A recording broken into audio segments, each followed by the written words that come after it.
తాను చేసిన వ్యాఖ్యల పట్ల నటుడు శివాజీ వెనక్కి తగ్గారు. తెలంగాణ మహిళా కమిషన్ నోటీసుల మేరకు నేడు విచారణకు హాజరైన ఆయన తన మాటలతో ఎవరి మనోభావాలైనా దెబ్బతింటే ఆ వ్యాఖ్యలను ఉపసంహరించుకుంటున్నట్లు ప్రకటించారు. భారతీయ సంస్కృతి, కుటుంబ వ్యవస్థ పట్ల తనకున్న గౌరవంతోనే సలహాలు ఇచ్చానని, అయితే ఎవరి హక్కులకు భంగం కలిగించే ఉద్దేశం తనకు లేదని స్పష్టం చేశారు. అనవసరంగా సలహాలు ఇచ్చానని ఇప్పుడు అర్థమైందని, ఇకపై ఇలాంటి విషయాల్లో జోక్యం చేసుకోనని తెలిపారు. తాను రైతు బిడ్డనని, సినిమాలు లేకపోయినా వ్యవసాయం చేసుకొని బతుకుతానని, తనకు ఆత్మాభిమానం మాత్రమే ముఖ్యమని శివాజీ ఈ సందర్భంగా వ్యాఖ్యానించారు.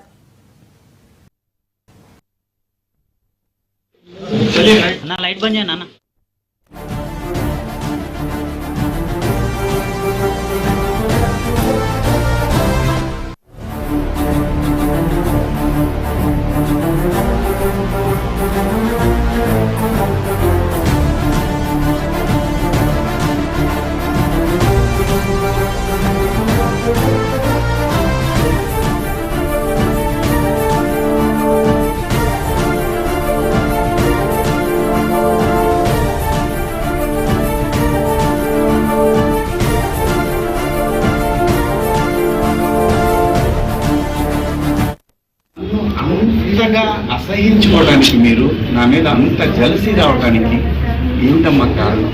నేనేం తప్పు చేశాను? నా బుద్ధి గడ్డి తిని మీ నాన్న చెప్పడా మీ ఇంట్లో, మీ అమ్మ చెప్పదా మీ ఇంట్లో? అంత ద్వేషం ఎందుకు పెంచుకుంటున్నారు? వినా స్త్రీయ జననం, స్త్రీ లేకపోతే ప్రపంచమే లేదు.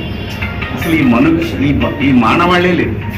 ఎవరు బట్టలు ఎలా వేసుకుంటే నాకేంటమ్మా? నేను ఒక తండ్రిలాగా నా దగ్గర హీరోయిన్లు, ఇప్పుడు హీరోయిన్లు అందరూ కూడా నాకు తండ్రిలాగా నేను పాత్రలు చేస్తున్నాను కాబట్టి నా బిడ్డలకు చెప్పినట్టు చెప్పానే కానీ ఇంతకుముందు ఎప్పుడు ఎవరు ఏమీ అనలేదమ్మా. వాళ్ళ మీద మీరు ఇలాగే కంప్లైంట్లు ఇచ్చారా? జూమ్ మీటింగులు పెట్టుకుని మీలో మీరే?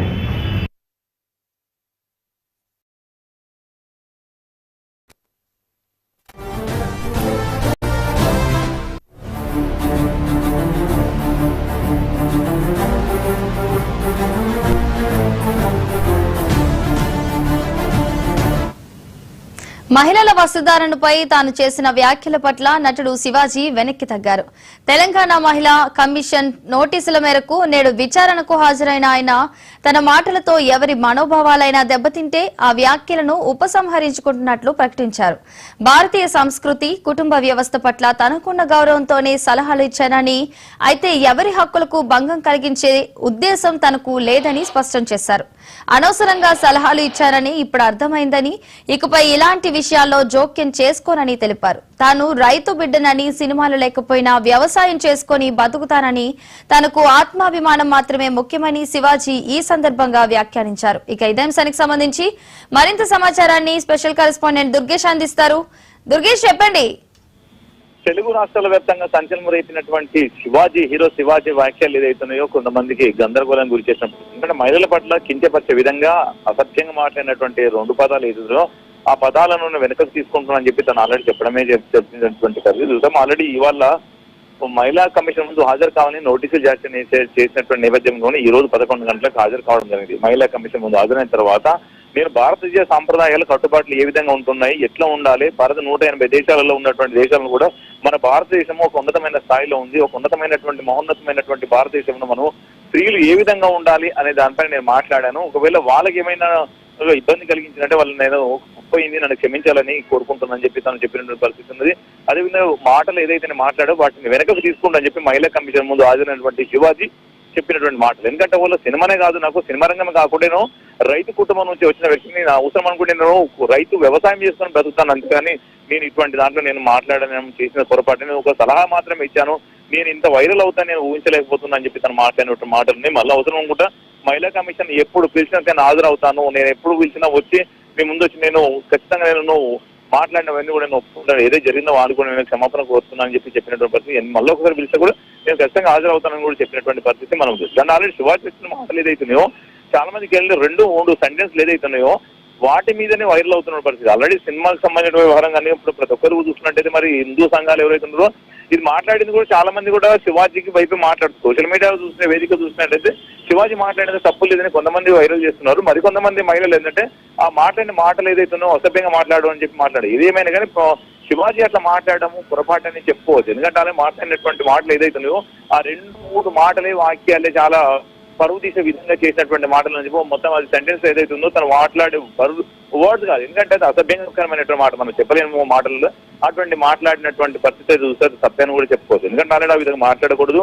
ఒకవేళ సలహాలు ఇస్తే మహిళలకు ఇచ్చే విధంగా చెప్పేటటువంటి సున్నితమైనటువంటి మాటలలో చెప్పాల్సిన పరిస్థితి ఉండే, కానీ అట్ట కాకుండా తిని చెప్పినటువంటి మాట ఏదైతే దాన్ని తప్పకుండా కించపరిచినట్టు విధంగా ఉందని చెప్పుకోవచ్చు. దాని మీదనే మహిళా సంఘాలు కూడా మండిపడ్డటువంటి పరిస్థితి ఉంది. మహిళా సంఘాలు మండిపడడంతోనే అక్కడ మహిళా కమిషన్ ఇన్వాల్వ్మెంట్ కావడం, మహిళా కమిషన్ నోటీస్ జారీ చేసి మహిళా కమిషన్ ముందు కూడా హాజరైన నేపథ్యంలో కూడా ఇవన్నీ కూడా తనకు చెప్పుకుంటూ వచ్చినటువంటి పరిస్థితి. ఎందుకంటే మహిళా కమిషన్ చైర్మన్ ఉన్న నేరెళ్ళ శారద ముందు కూడా హాజరు కావడంతో ఆమె అడిగినటువంటి ప్రశ్నలు కూడా దీనికి సమాధానం చెప్పినటువంటి పరిస్థితి. మళ్ళీ అవసరం మరొకసారి పిలిస్తే కూడా ఆయన ఖచ్చితంగా మీ ముందు హాజరవుతానని చెప్పుకుంటూ బయటకు వచ్చి మీడియాతో మాట్లాడుతూ కూడా ఇదే చెప్పడం జరిగింది. ఎందుకంటే ఆల్రెడీ నేను రైతు కుటుంబం నుంచి వచ్చాను, నాకు ఏదైనా కూడా పని చేసుకోవద్దా, సినిమాలో నా జీవితం కాదంటూ కూడా చెప్పినటువంటి పరిస్థితి అయితే ఉన్నది.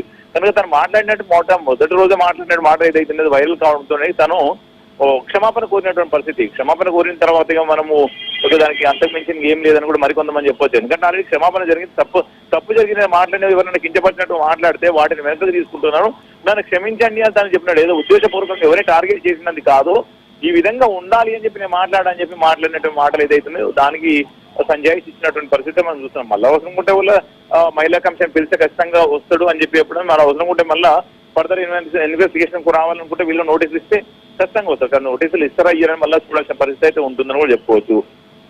Right, thank you Durgesh.